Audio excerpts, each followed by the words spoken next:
Consider the natural world.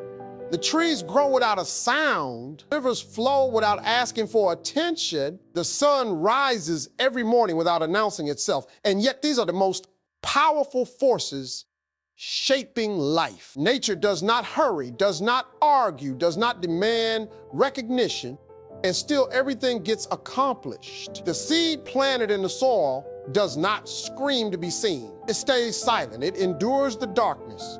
It allows the rain to fall, it allows the sun to nurture, and eventually it breaks through the ground and becomes a tree. That is the power of staying silent and trusting that everything will come naturally. No, staying silent does not mean avoiding action.